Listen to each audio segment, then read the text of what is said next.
मैं doctor Kailashpati Goswami, professor Hindi, D स्नातकोत्तर महाविद्यालय सिवान। आज मैं एमए सेमेस्टर चतुर्थ के लिए ऑनलाइन वर्गाध्यापन का संचालन करने जा रहा हूं। पिछली कक्षा में रूप विज्ञान अर्थात पद विज्ञान पर चर्चा हुई थी। उसकी व्याकरण कोटियों पर भी चर्चा हुई थी, जैसे लिंग, वचन, पुरुष, कारक, क्रिया, काल इत्यादि। आज रूप परिवर्तन के कारण पर हम लोग चर्चा करेंगे।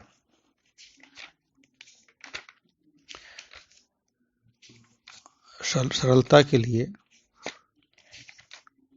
रूप परिवर्तन के कारण 6-7 कारणों से रूप में परिवर्तन होता है, पद में परिवर्तन होता है।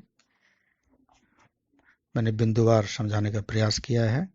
पहला सरलीकरण की प्रवृत्ति, दूसरा नवीनता बोध, तीसरा सादृश्य समीकरण, चौथा स्पष्टता, पांचवा ज्ञानता, छठा बल प्रयोग और सातवां आवश्यकता। आइए एक एक कर चर्चा करते हैं। पहले सरलीकरण की प्रवृत्ति। सरलीकरण की प्रवृत्ति मानव की वृत्ति रही है, साथ ही कठिनता से सरलता की ओर बढ़ना भाषा की भी प्रकृति होती है। अतः इस प्रकृति और प्रवृत्ति ने रूप परिवर्तन में योगदान किया है।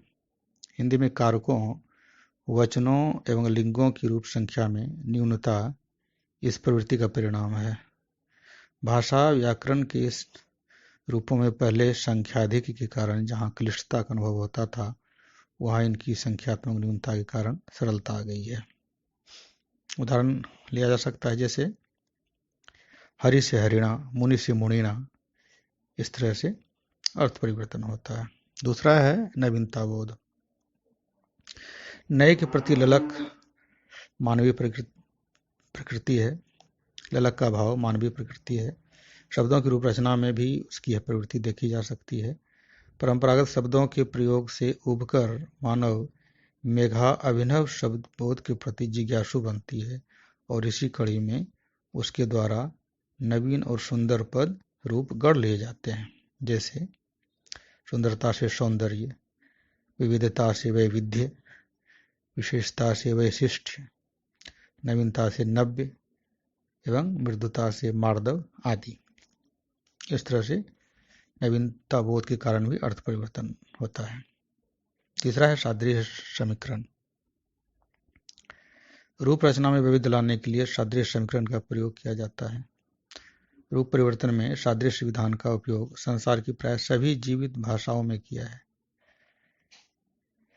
संस्कृत और हिंदी भाषाओं से कुछ उदाहरण लिए जा सकते हैं। संस्कृत में करीन जोड़ आ बराबर करीना एवं दंडिन जोड़ आ बराबर अर्थात दंडिना जैसे शब्दों में ना का प्रयोग या संयोग व्याकरण सम्मत है।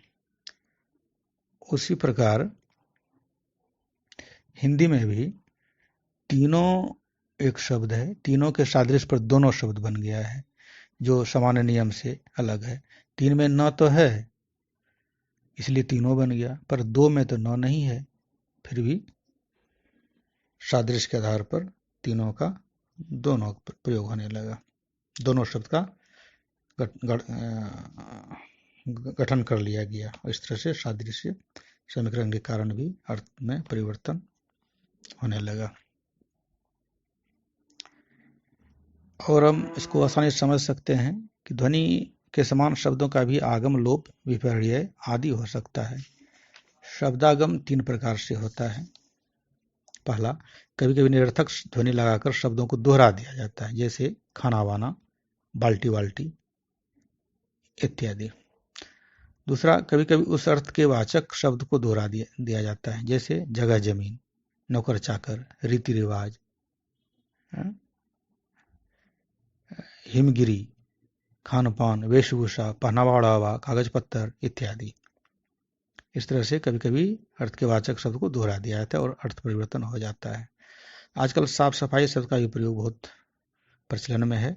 साफ विशेषण है, साफ विशेषण है और सफाई उसी से निष्पन्न संज्ञा, अतः दोनों का एक साथ प्रयोग कई अर्थ नहीं रखता। ये तो सुंदर सुंदरता या सुंदर सौंदर्य कहने जैसा हुआ।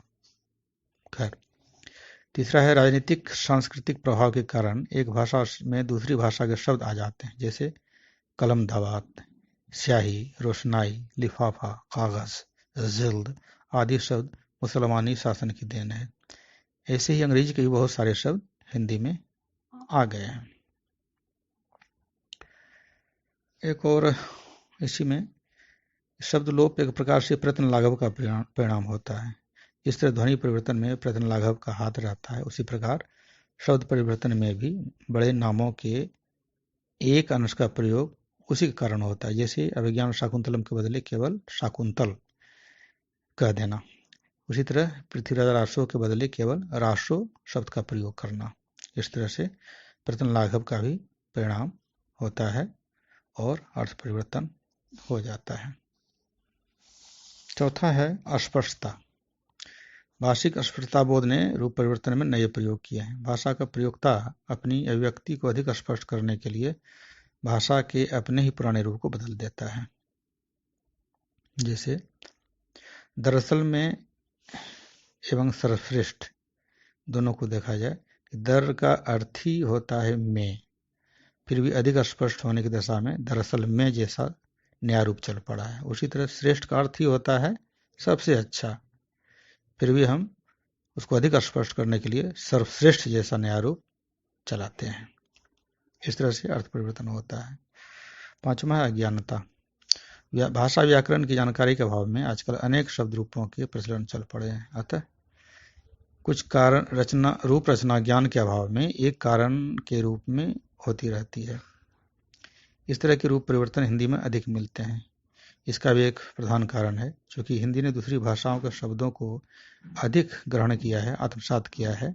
इसलिए जब दूसरी भाषाओं की व्याकरण संस्कृति का ज्ञान नहीं होगा, तब तक हिंदी भाषी ऐसे ही अज्ञानता का परिचय देते रहेंगे। उदाहरण देखा जा सकता है कि श्रेष्ठ से श्रेष्ठतर, श्रेष्ठतम, सर्वश्रेष्ठ, उपर्युक्त से उपरोक्त, फजूल से बेफजूल, पूजनीय से पूज्यनीय, सौंदर्य से सौंदर्यता, अनुग्रही से अनुग्रहित इत्यादि। इस तरह ज्ञानता के कारण भी अर्थ परिवर्तन होता है। छठा है बल प्रयोग। बल देने अथवा कथन पर जोर देने के लिए भी भाषा में रूप परिवर्तन हो जाता है। जैसे खालिस के स्थान पर निखालिस, खिलाफ के स्थान पर बेखिलाफ, अनेक के स्थान पर अनेकों एवं इस्तीफा के स्थान पर इस्तीफा इत्यादि। इस तरह से बल प्रयोग के कारण भी अर्थ परिवर्तन हो जाता है। और अंतिम जो बिंदु है, जो पॉइंट है, वह है आवश्यकता। आवश्यकता के कारण आविष्कार का होना सर्वविदित है। भाषा की रूप रचना में भी इस तथ्य को स्वीकारा जा सकता है। भाषा में हमें जो संप्रेषित करना है, यदि वह संप्रेषण नहीं हो पा रहा है तो भाषा के उस रूप को हम बदल देते हैं जिसमें पहले बात कही गई थी। उदाहरण के लिए हिंदी में कबीर एवं बिहारी के भाषिक नमूने देखे जा सकते हैं। कबीर ने साधु की जगह साधो शब्द का प्रयोग किया है। साधो रूप चला, जिसका अभिप्राय था साधना। उसी तरह बिहारी ने भी प्राकृतिक सौंदर्य को पत्रा की पंक्तियों में तलाशते हुए पत्रा ही तिथि पाइया जैसे शब्द रूपों की रचना की है। पत्रा ही तिथि पाइया वहां घर के चहु पास, नित्य प्रति पुण्यो रहो आनंद ओप उजास। इस तरह से उन्होंने पत्रा ही तिथि पाइया जैसे शब्द रूपों की रचना करके अर्थ परिवर्तन की दिशा में बल दिया है। इस तरह से उपयुक्त 7 कारणों से रूप या पद में परिवर्तन होते हैं। आज इतना ही, धन्यवाद।